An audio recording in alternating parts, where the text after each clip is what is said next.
Hi, welcome to Tea Bags and Bookends. This is my third video, in which I will be talking about Twitter, because I can. I joined Twitter a few years ago to connect with people who were watching the same TV shows as I was, because there was no one really that I knew that was watching them. So I thought, this Twitter thing, let's give it a shot.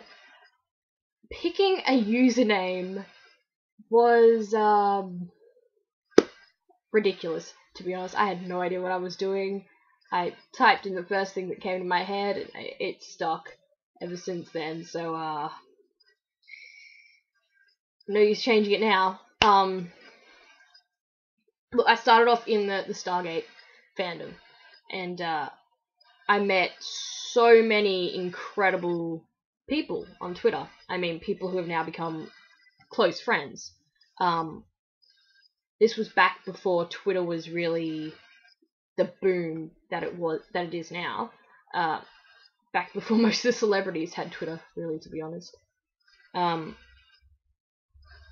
think I met my first Twitter friend, Saliza, while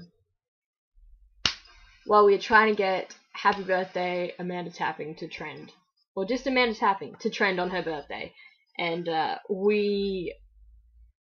when we put our minds to something, we go full force. We don't hold back. We're not the kind of people who half-ass it. So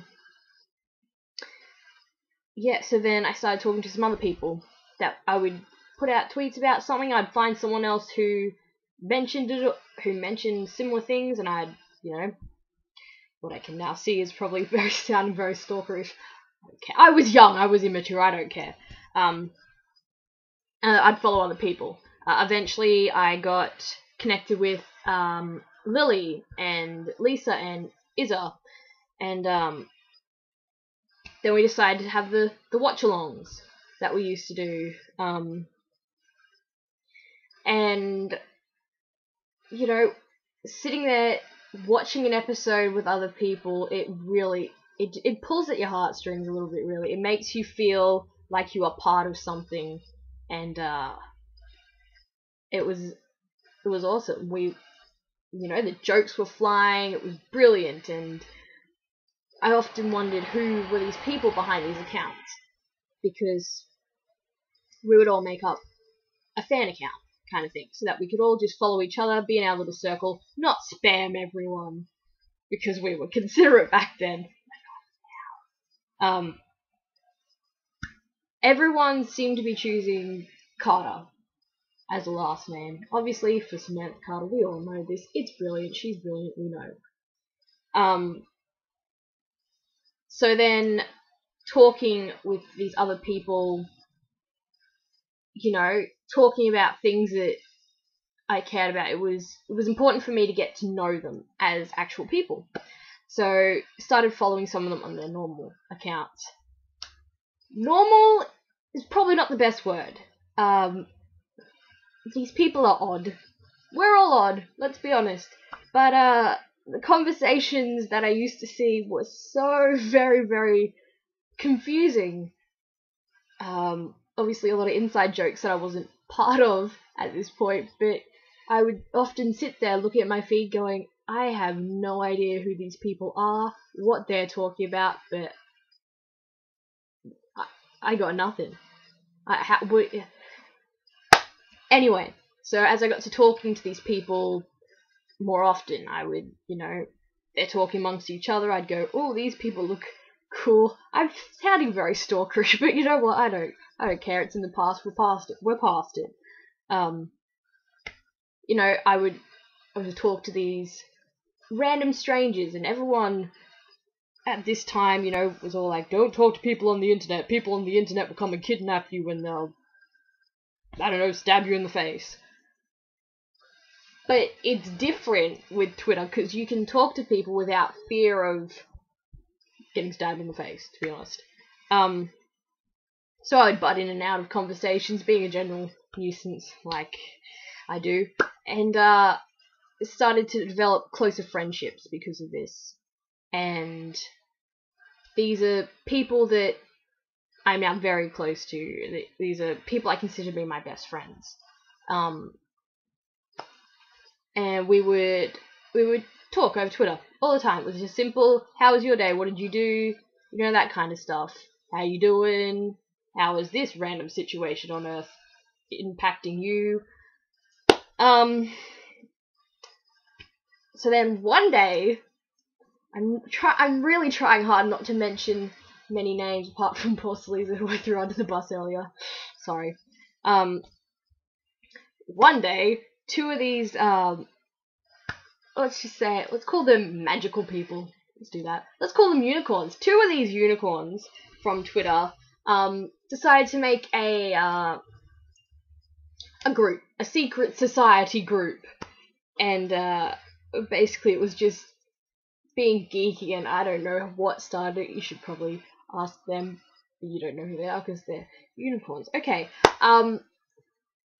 Right. So they made up this this community of, well, weird people. To be honest, we're weird. Let's not pull punches here.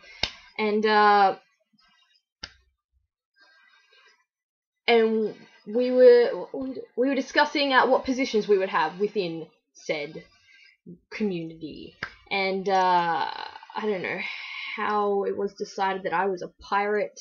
Somehow I was a pirate. I don't quite remember. It's just, yeah. The thing about my friends you have to realize is most of them are not my age. To be honest, I prefer it that way, unless you're Sarah Dude, who I just threw under the bus. Anyway, I find myself more comfortable communicating with older people because, without trying to sound all high and mighty, going to school with the people I did not like most of my age group. For the pure and simple fact that they were too self-involved. They're in their heads, it's what teenagers are. And I found that talking to older people was refreshing. You know, these people can compartmentalize stuff, and it was a good learning curve. Anyway, so we started. I think I was called Little because I was the youngest. I think you will have to check with certain other people about that because I'm not quite sure. Anyway, so as it often does, Twitter leads to MSN because that's the next step. You take your conversations out of public and put them somewhere where you will not spam a billion people, which I find really insulting. I love to spam people. Anyway, so we'd go on MSN and we'd all type and it'd be, you know, jokes flying everywhere and pausing to try and see what the other person would react to something. And I was friends with a group that were already friends, basically. And I think being the new person to come into the group was probably easier than I expected it to be, for the pure and simple fact that they already had, you know, the easygoing talking, and it was simply a case of type a few things, sit back, watch. Yep, that's good, they're fine. Okay, so type a few things, sit back and watch. Eventually, MSN led to Skype. I had never heard of Skype before. I didn't know what the hell Skype was. They suggested I get Skype. I went, you know what? Why not? What have I got to lose? I trust these people. At this point, we are friends. I trust this. So went to Skype, which I think I knew that it was more of a verbal communication than a written, but I didn't really care. I didn't have a headset at this point either, I don't think. I think it took me a while to get a headset. Anyway, off track. But that's how we roll, really, to be honest. We go from Twitter, and, you know, MSN's kind of obsolete at the moment, but Twitter to Skype. It's a very interesting experience seeing how someone expresses himself in a written form and then hearing them actually talk is incredible. The accents that you hear while on Skype with people you've met on Twitter, it's incredible. People from your own country who may have slightly different ways of saying things, and you realize that the world is not so small. You know, it really puts things into perspective when you can talk to someone who's in America or, you know, in Brazil. It's gotta say, it's a little humbling, but it's an interesting experience that everyone should definitely try.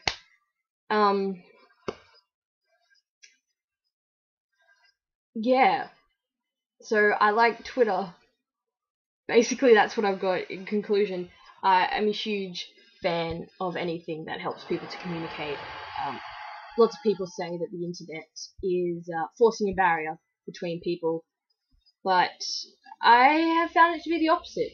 Although, to be honest, I really don't like people, you know, in the flesh. I prefer them on the computer. I think it's mainly because on the computer they're not such idiots, to be honest. Some people in real life are. When someone on the computer says something that annoys you, you may threaten violence, but if they're standing there, the compulsion to punch their friggin' heads in, you know, you might not be able to control that. But yes, so I am on Twitter, obviously, as you have gotten from this long rant. Feel free to find me. I'll leave my Twitter name down there. And yes, I do know it will be down there because it's in a downward direction and not sideways. So it'll be down there. Feel free to friend me or message me or whatever you want to do. But I think that the friendships that you can form via Twitter, well, really, they change your life. Mainly for the better. Sometimes for the... No, for the better. Just kidding. Yeah, that's all I can say. I love Twitter. Okay, so I didn't mean to ramble for that long, but obviously that's gonna be the whole video then. So start off by talking about anything that's the video. Alright, tune in for the next one. Yeah, keep an eye on the page. Peace out.